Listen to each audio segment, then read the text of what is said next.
All right, excuse me, everybody, welcome back. Thanks for firing up for today. And I'm personally excited to see Adam Krikorian, so I will make sure to stop with a few minutes to spare to get him up here. And today's event will be very different from yesterday's event. The big difference will be, and I notice most of you have had your coffee, Red Bull, etc. You'll be doing a chunk of the work on my behalf. So I want to throw a few ideas out there and establish a little bit of a foundation and a framework, and then look at what exactly we're going to be doing. I had the pleasure of sitting with Rick Curry, who's our star referee up in Northern California, and his wife on, we had an hour and a half delay at yesterday's airport up in San Jose. And he said, "You're talking about ethics? No one's going to agree on everything. What do you do?" And it's a criticism of philosophy and morality in the sense that there's no right answer. There's a little bit of truth to that in the case that if we don't come to an agreed upon conclusion, at the very least, we're getting to a point where we can understand each other's disagreements. And I actually think the panel, and I'm usually not a huge fan of panels, but the panel yesterday where we had honest discussion and you had, Wolf and Gavin looking at, and actually Wolf's ideas are going to map in pretty nicely to some of the things I'm going to be talking about today. But at the very least, we understand where there's a disagreement, and we can frame that properly so we can have a genuine discussion and then push forward. And I do happen to think that there are correct answers in philosophical, moral discussions. I mean, slavery was immoral. Right? It's a boringly obvious conclusion, but it's true that slavery was immoral. That's just a philosophical conclusion. So we are trying to get to answers, and if we don't, the hope is that we're framing the disagreement properly. So this is one of my favorite quotes, obviously, from Albert Camus, the great existential writer. He was a soccer goalkeeper. "What I know most surely about morality and the duty of man, I owe to sport." So there are two ways to look at sport philosophy. Both I find equally engaging in different, in their own right. The first is that we take, and this is probably the common view, but maybe not the view that we want to take as coaches and educators, that ethics help us to evaluate actions in sport. We develop an ethical framework, and then we go look to see, is flopping in soccer or in water polo immoral? So that's the typical approach, which we'll do a little bit of today. But also, we have actions in sport, and this sort of frames Camus' quote nicely, actions in sport to help us reflect on ethics. So I will share one of my earlier examples, and I share a couple of examples of my own moral failings to remind you that we are all in this together. I am not up here, the Holy One, lecturing at you on how immoral you are. So this is my first experience of this. I didn't realize it at the time. I mentioned that I played for Coach Burgess growing up, and he took us to Hawaii, and I saw Chris Duplanty, 3-time Olympic goalkeeper, block a lob shot. Beautiful technique, by the way. Kicked his opposite hip back, came over, leaned on the opposite hand.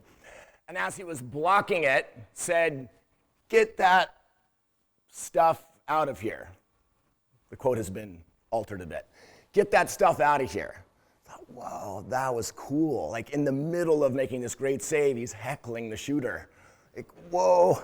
I was 15 at the time. We come back to the mainland. We're in the middle of one of our opening season games. Lob shot, pretty good technique. "Get that out of here." Burgess calls a timeout. Bowen puts in our backup, who was not very strong at the time. Great guy, not a very strong goalkeeper. I'd been pulled out of, and I wasn't lectured. He didn't say, "You're a bad person." But I sat there and I said, wow, I've been pulled out of a game. What did I do? Like, I heckled my opponent. This is not a proper way to treat one's opponent. I had one of my first lessons, actions in sport, helping me to frame and reflect on how one ought to treat one's competitor. So we're in a really great situation, we have a great opportunity as coaches, especially at the youth level, to use sport, which is this highly competitive, winning is everything, quote unquote, which we actually want that in place because it allows us to achieve even sort of deeper moral rewards if that's what if that's the lens with which we're viewing this. Where we've got, this sort of zero-sum game, the rules are clearly delineated, and we have an opportunity to educate students. I'll just go to the slide, and so there are some tweaks, and I've had an ongoing disagreement with Jim Thompson, which I've now caved, that sport ethics should be sport ethics regardless of the age. There are rules, it's a competition. If it's wrong for high schoolers, it should be wrong for professionals and vice versa. I've now tweaked my position on that based primarily on a few examples of my own sort of, again, moral failings.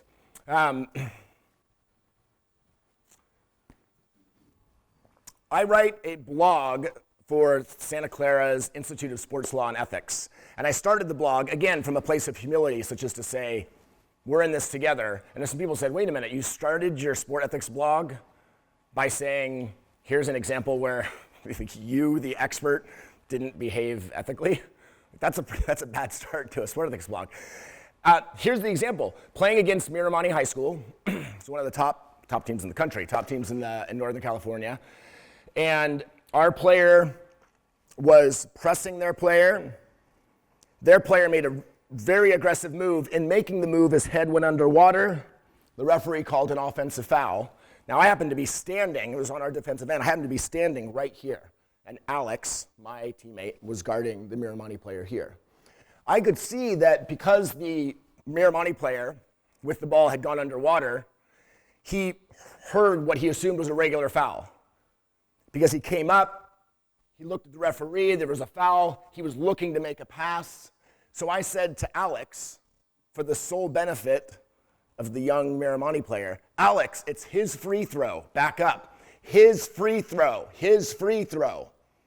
So the Miramani player, hearing the great Menlo coach announcing that it's his free throw, makes the pass, gets kicked out of the game. I walk back to the bench, pretty proud of myself. I sit down, and Alec and Trevor say, about 10 seconds later, Jack, we think what you just did is unethical. Which I thought was pretty cool for a couple of reasons. One, I was happy that we'd established a culture where we could actually talk about this, where they feel like they can come to me and say, hey, we want to have a talk about your actions. But two, that they had developed the wherewithal to see the competition through that lens and to understand that there is something involved in competition, in striving together with your opponent. And I shook it off because this was one of the greatest coaching moves of my career here. I basically feel like I earned the ejection, like I should be in the stat book for an ejection earned. We talked on the bus ride home, and we all realized, myself included, that this is not an example of good sportsmanship and ethical behavior, to sort of treat that player as a means to an end, especially given my position as an educator, a coach, a youth sports coach position as an educator, by virtue of being the coach in a power position, not just with your own players, but with all players in the league, with all players involved, dealing with someone whose brain is still developing and the frontal lobe doesn't finish its development, which is where all moral reasoning takes place until the age of 23, which explains to parents why there's just moral mayhem with adolescents, not to mention hormones, et cetera, et cetera. So for these reasons, I've actually caved. Jim Thompson and I were on a panel actually with Bruce Bochy and Tony La Russa at the Oakland Coliseum last year. I said, Jim, you're right, we've got to actually treat youth sport slightly differently because of that. I may come back to these examples, but I do want to get us moving. So I've mentioned the Latin roots of compete, to strive together, that you're actually striving together with your opponent. And this is going to help us frame the issue that I'm going to give to you on the next slide in a moment. Warren Fraley is sort of the pioneer of sport philosophy. When I was getting my graduate degree in philosophy, I had the opportunity to go speak at a philosophy of sport conference, which is a pretty awesome sort of Monty Python-esque experience in and of itself. It was over in England. And Warren Fraley came out with sort of the initial book called Right Actions in Sport, and he was establishing a moral framework within which we could then adjudicate moral evaluations of actions in sport. And so here's this quote that it seems sort of blatantly obvious, maybe even boringly uninteresting, but it reminds us of the sort of tacit, unspoken consent that must be in place in order for us to participate in any game or activity governed by rules. So as he writes, in agreeing to play badminton, the players don't ask, should we follow the rules of badminton? By simply agreeing to play the game, by jumping in the water, putting the cap on, lining up for the sprint, the thing you're doing is agreeing to play by this agreed upon set of rules. And when you play tennis with a friend, you might say, as my father and I have done occasionally, hey, how about one of us gets the doubles court and the other one only singles? I used to get the double court, and now he gets the double court. So you can say, wait, I know we're about to play tennis, and these are the rules of tennis. You can't catch the ball and throw it over. I never agreed to that. That's the only thing tennis is. I'd like to propose a change, bless you, competitor. I would like to have you get the doubles lane and me not. I agree to that. Hopefully not in such a stodgy, boring way, but you can change the rules if you agree upon them. Otherwise, by playing badminton, you are tacitly agreeing to following the rules of badminton. So, as we get into now looking at water polo, and one of the things that Wolf and I were talking about yesterday before he went on, I explained to Warren Fraley water polo, because Fraley makes an argument, a very interesting argument about the intentional foul in basketball. He actually argues the intentional foul at the end of the basketball game when you're down by a few points and you're intentionally fouling. He argues that that's outside the bounds of ethical play, which may be a topic we want to address here because it does tie into the sort of the flopping issue in soccer and water polo. But I explained to him the rules of water polo. He said, it was this like perfect, iconic, I think we may have actually been both, scratching our chins and talking about the Aristotelian ethics and this. And I said, yeah, in water polo, a foul is good for the defense. He said, what? And he said to me, why did the rule makers do this? It's a foul. You're breaking the rules. It's an infraction. It shouldn't be good for the defense. How does this sport function if it's good for the defense and then also sometimes good for the offense but sometimes bad for the offense? Like, how does anyone know what's going on? Which is kind of what happened on yesterday's panel. Like, how do people know what's going on in this sport when the rules are intended to be broken by the people that are defending the offensive players? So his head was spinning a little bit, which was a little bit of a tip-off early on that there might be some tweaking that we need to do with the rules of water polo. So one of the topics, and again, we actually covered quite a lot in Las Vegas last year, and I wanted to make sure that for the handful of you who were there that we're doing something different today. But in the World Cup this summer, rampant discussion about flopping in soccer, and everyone was upset with it. Some people were saying, well, it's part of the game. That's just good soccer. The defense is in bad positioning. And it's very similar to water polos. Again, I'm using the term from the U.S. Water Polo Rulebook, simulating. But if you look at the concept, and it's actually surprisingly rich in moral theory and concepts when you look at what goes into a proper discussion of something like soccer's flopping, water polo simulating. You have concepts of deceit, because you're deceiving the referee, justice and punishment. What does it mean to act justly and to punish someone? Cultural relativism, this notion which I think may be even more important in sport than in ethics outside of sport, that's just how we do things here, which usually is a terrible argument on behalf of morality. This notion of earning something versus deserving it. Do you actually earn the foul? Do you deserve a foul that you have faked the action in order to get it? What it is to owe each other something, what you owe your competitors in the situation of flopping or simulating, and the nature of the rules. So let's see, this next slide. Oh, nope, is out of, oh, it says the computer crash this morning. Let's see why that's, it's not, you have it on your handout. So what we're going to get to, this is on page 2. The packet includes sort of 6 topics that you may talk about on your own that we're going to possibly get through today, and 2 of the more recent, somewhat relevant entries of my blog that will touch on issues that came up today. So since we met in Las Vegas, 2013, World Cup soccer and flopping, how this relates to water polo's drawing a foul. A, U.S. Water Polo Rule 21.17, it shall be an ordinary foul to simulate being fouled.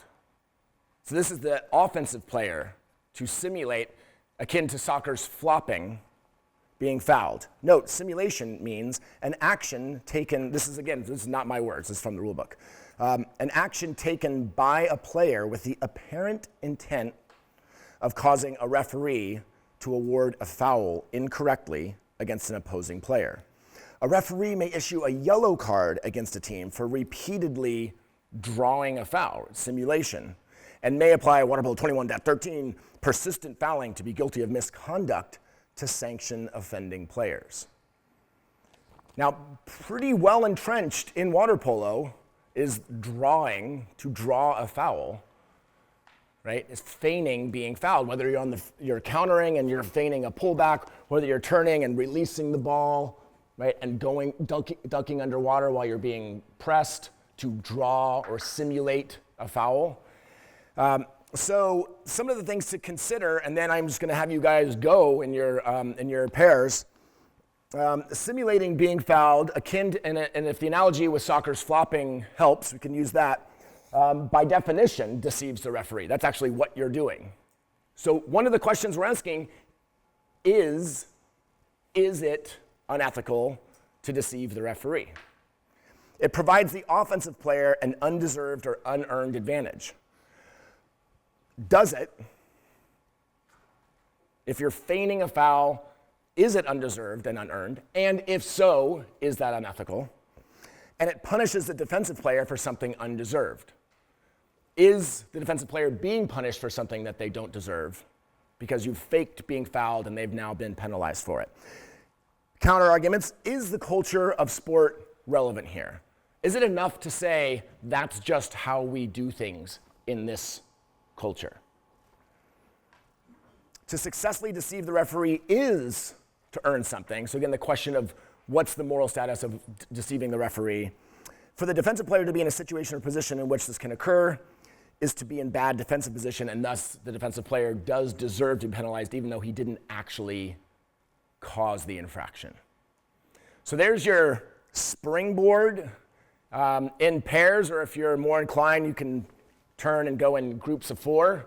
And we're discussing the ethics of flopping and simulating fouls. Ready to begin?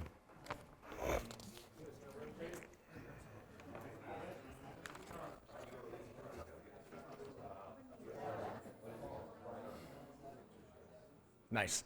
And so this is what helps us to understand how should we play the sport. Well, the sport determines this. Like in basketball, if you look at how fouling progressed in basketball, early on, you couldn't touch the player with the ball. Any touch was a foul. And now if you watch basketball, I mean, your hands are on them the whole time because it got to the point, the referees, the stewards of the game said, we can't call a foul every 8 seconds, every time someone touches someone. We've got to allow the game to have more flow than that. And so for the sake of the game, they started allowing, and there's that evolution to it, similar to what Wolf was talking about, where you allow the ethos of the game to come in, and then it comes back to this nicely put point, what is repeated, what is rewarded is repeated. And it's a question of, do we want sort of the inmates running the asylum, or do we want to go closer to the formal version of the rules? Yes? Back to the ethical question. If you're being fouled and it's not being called, and then you draw the foul 1 second later, right? You're frustrated, you want to get, because you were being fouled. Right. Is it still cheating? you're supposed to tell me. See, it's nice when you're up here. Well, I don't know. If it was a half second ago, you're going Right. and then you draw it. Right. As everybody saying. Well, it's a little. This actually reminds me a little bit. I was just thinking through last night of the makeup call, where just in our league championships, something I'm going to talk about in a moment. Our goalie blocked the ball. It went off of his hands. Everyone saw it. The referee, understandably, was looking at something happening here. The shot kind of happened in an awkward time. So the referee just didn't happen to be looking there. Spencer, I have my goalies let me know when they tip it. Again, we're going to get to this in a moment, instead of acting like they didn't. We all saw it, the opposing coach. And I said, oh, yeah, Steve, you got a piece of that. Right? He looked at me, and then it would be their ball. I know, but my goalie blocked it. And the other coach is looking at me. He's like, he blocked it, right? I'm like, yeah, he tipped it. Ask him. And he said, well, we're still giving it to you. And he said, it's a makeup call for the offensive I let them get away with. Right? And a little bit of that, right, is kind of like, oh, they really did commit an offensive and they scored a goal off of it that they didn't deserve. But then he's coming back and awarding me with something that we don't deserve to make up for it. One faction might say, well, good, like that, now it's even. We can press forward, but you're intentionally making a bad call in order to get there, and that's where it gets philosophically interesting. Right. Yes. So, as a coach, what drives me most about the makeup call is the fact that I now have to explain to my player why that kick out was a makeup call for something that happened on the other side of the pool. It's like, I hate makeup calls. I think it should be simply just, hey man, I screwed up on that last call. So Yep.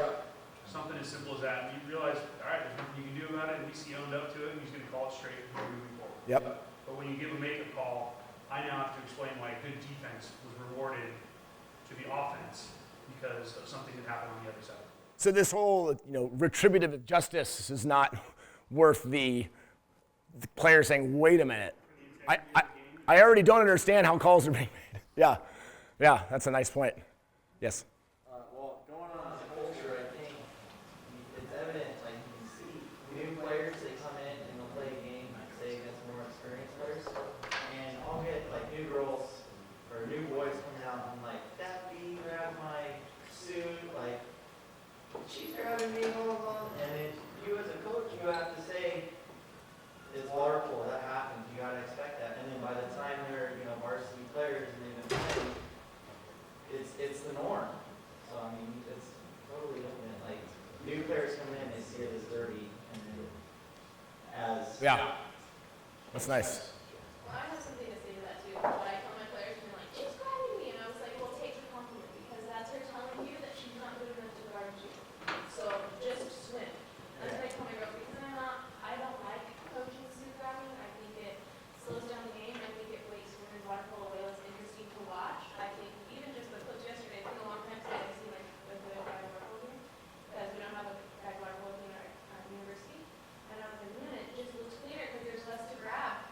Right. You can actually elevate out of the water because it's not as, Right. get your chest and hip and everything. So, Yeah. if you're looking for ways to explain it as a coach, like, well, take it as a compliment. Don't do it because you're better than that.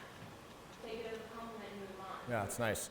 And one of the tweaks that we have made is just a terminology. And again, Wolf was calling it wolf in sheep's clothing with me yesterday as I was talking about this. But having my players now, instead of drawing a foul, which is the terminology I used to use because this is what I was familiar with, we just say you're going to earn a foul. And again, it is a little bit of semantics. You're still trying to have the referee give you a foul. But again, especially as an educator, right, we say you need to earn a foul. And just using that terminology, right, is a mindset for them. You're not trying to trick the referee or hoping that he gifts you a foul. You're trying to earn it. And if this player is playing good hands-up defense, then you're making such a good move, protecting the ball with your shoulders, stepping with your lead hip. You're making such a strong offensive move that if they continue to just sit with their hands up, you gain 90-degree turn inside water. Now they're in big trouble, and to stop you, they've got to come around and foul you, and now you've earned a foul. So it's really There is a little bit of semantics going on there, but it's also an approach to the game that when you're establishing a foundation, that the players are coming out trying to earn fouls instead of being gifted them or baiting the referee. And it comes back a little bit, I realized talking about the goose, I didn't even introduce what flopping is in soccer. It's a little more obvious there. If you watch the World Cup, you saw it over and over again where the players running, they trip. They usually actually sometimes sit and grab their ankle and writhe in pain. And you can watch slow motion and see they literally weren't touched. Like nothing touched their ankle. But the referee is awarding penalty kicks, direct kicks, right? And so that's where the question came up this summer a lot. There's a lot of sport ethicist buddies of mine. We're writing on this and looking at what that means. And there's a great crossover to water polo, not just how it's being refereed and how the rules are being written, but how we're coaching it. I mean, it does have, actual, and this is where philosophy gets really exciting, where it has like real pragmatic value. Got a hand here. Let's think about the soccer thing. It seems that in soccer, not that doesn't happen, obviously, guys and things, but it seems like the motivation is different oftentimes in soccer than a sport like water polo, in the sense that they are flopping or simulating after the foul's already been called. So the foul is called, Right. and now they're flopping for another purpose, which is, I want to rest. I want everybody to be able to go get a drink. Right. I want to rest. Right. So in our sport, we don't, once the foul is called, we just keep playing. I think that's why it bothers water polo people when they see people rolling around on the ground, because it's not they're not faking the foul, they're faking the injury. The foul's already been called.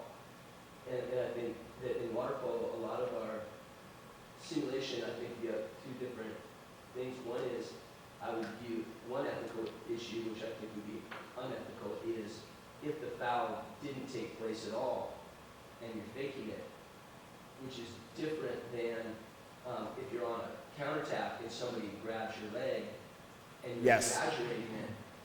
That is a foul. There is a foul there. You're just you're exaggerating. Yeah, that was this nice. That is a nice distinction. Sorry to cut you off, but to make this connection of selling a foul, or like almost on the heels of your point, I'm being fouled, and if I don't sell it, if I don't over-exaggerate a little bit, then it will be hard for you to call it. That's a really nice gray areas where we like to live. By the way, I'm taking notes in part for us to have these cataloged, but this will very likely be my next blog entry, so thank you for that. Yes? I read an article about this where the idea is that the sports that go back to where the youngest age group when they're playing, they always have to have referees involved, so that's where they think they don't call fouls on themselves, so they're always thinking there's others. So they are always trying to deceive or get something going. Because you got street ball, or Right. you got badminton or tennis, you have to call it on yourself. And you play golf, where the character is, I did this and whatever. Right. And there are sports Golf like especially, that. yeah. Playing in that, if you can go back to our days when we were younger, we're playing with our friends, that we call it ourselves, we learn character, we Yep. learn to play it, and not hope that somebody else we can try to deceive or get that call from someone. Yeah. So then you introduce referees or people that suddenly are now the ones to officiate, then there's this whole idea of deception and trying to get the advantage. If you remove that, and they have to, Yeah. call it. Well, and This- then too, that also, if you cheat in street ball, like if you Yeah. peer pressure, you're gonna, No one wants to play with beat up, you. Like, I mean, no one wants to play with you, depending on where you're playing, you might get beat up, you might get physically injured, But this is a nice segue into the tip, and I actually have a quick video. I think will be a very quick video that I think will be really relevant. But as I've said a few years back, I started coaching my goalies not to do what I did. Every little tip out, ball, here we go, right? And you get the counter and you go.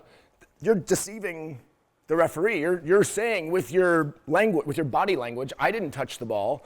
I should be getting a counterattack ball so that we can counter. Yes, sir. Every volleyball match I've ever seen, the block goes up, the ball goes out of bounds, and they all go. Right. That's Or the basketball, the ball goes out of bounds, everyone puts their hands up, and we think, but it had to go off someone. There's not ghosts, like what, it's going off somebody. And so there are a couple of options available to goalies. This is actually spilling into point number 2, which I think there's a direct correlation to 1. Ball tips off a goalie's hand going undetected by the referee and the goalie. So as I mentioned, just in our league championships, right, we did this, and Doughton was like, Jack, like, are you ill? Like, what you're saying is going to give the ball back to the other team. Why, right? You could see him there was just this cognitive dissonance, and he just couldn't really grasp what was going on. And that's when he came up and said, well, I'm giving it to you anyway to make up for the bad call I made earlier. So as we talk to our goalies, because if you think about when you play one-on-one basketball and it goes off my fingertips, I say, hey, you know what, that's actually your ball, it went off my fingertips. If we now have a referee come in, we don't think that it should make that situation less fair, right? It should at the least be just as fair. If not, we imagine that an objective professional makes it more fair. But to all of a sudden say, yeah, once the referee comes in, that situation becomes less fair, it's exactly antithetical to the whole reason we have the referee and the rules in the first place. So one of the things, you know, I talked to our goalies and our team about this, and we say, we have a couple of options. What our goalies do if they make a tip, they just a quick, like, I got a piece of that. They're not showing up the referee. The last thing that we want to do is let the referee know he's made a bad call. Just block, got a piece. That's it. If the referee chooses to use that information and make the call, fine. If not, at the least, there's this sort of you block it and do nothing and let the referee decide what happened. So, I mean, part of the question is whether it's basketball or volleyball, what level of deception, you know, what do we want, certainly from our children? Like, do we want them actively, lying seems strong, but deceiving, I mean, I guess it really is, you're lying. You're lying, yeah, you're intentionally telling a falsehood to gain an advantage. That's lying. We'll go with deceiving, so as not to ruffle any feathers. Do we want kids intentionally deceiving the referee? Yes? A question I had asked earlier that I still kind of like to hear some feedback on is, you know, we talk about changing the game or not changing the game. If you leave the game the way it is, then you are saying it's okay, let's go ahead and live with these dichotomies. Let's live with this, and this is the wrestling match we deal with in our heads, and if we leave it there.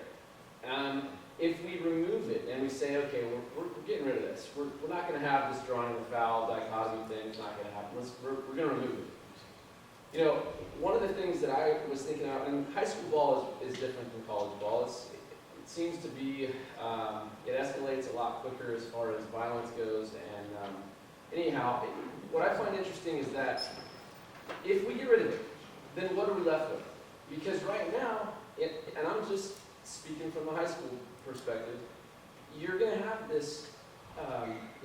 It's almost a boundary. It's a first point of contact. It's this place where we go, oh, okay, there's this opportunity to call something here where an aggressor maybe went over a shoulder or a whatever. Well, if you get rid of that, then what happens?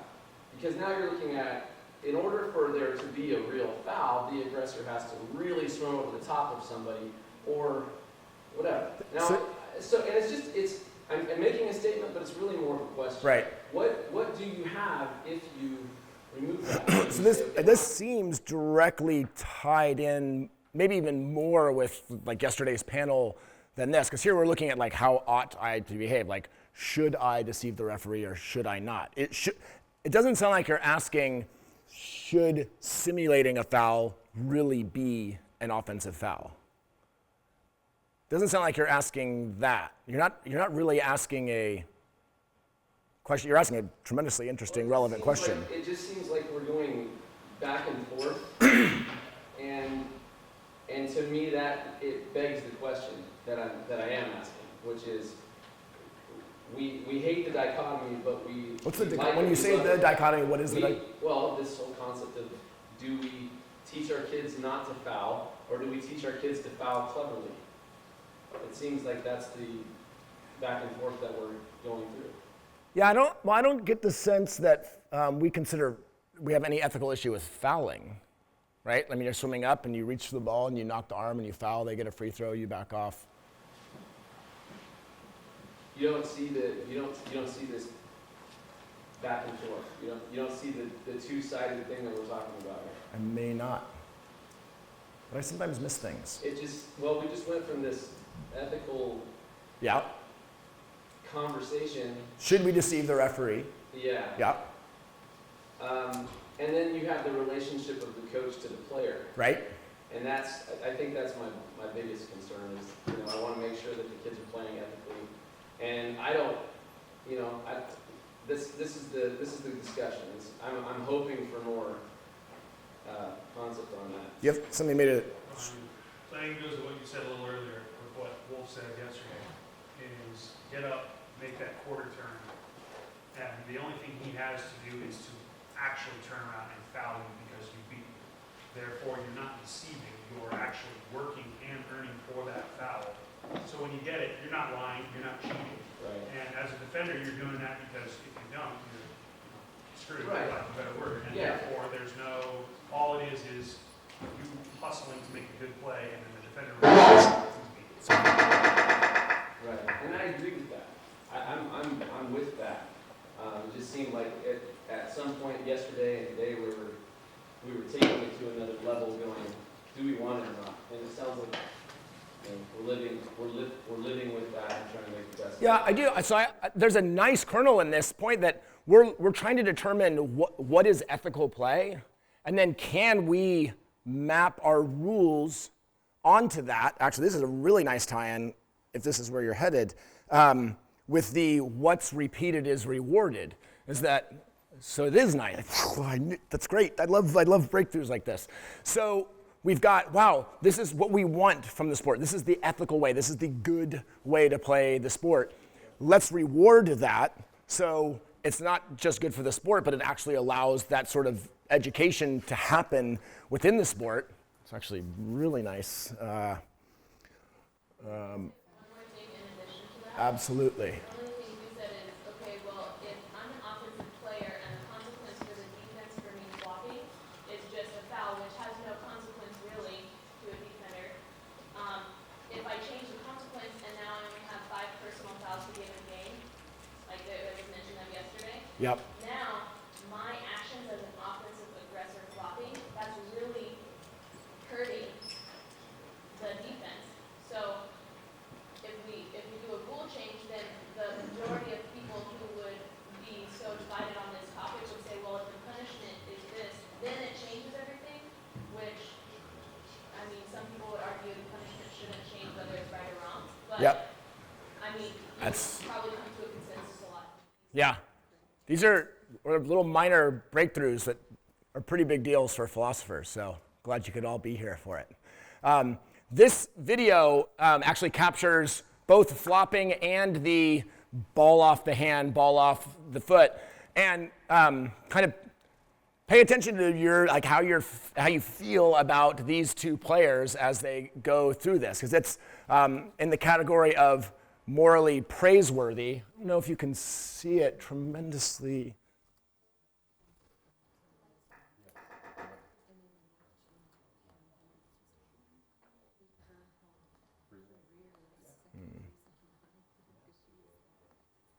Oh, come on, it just worked.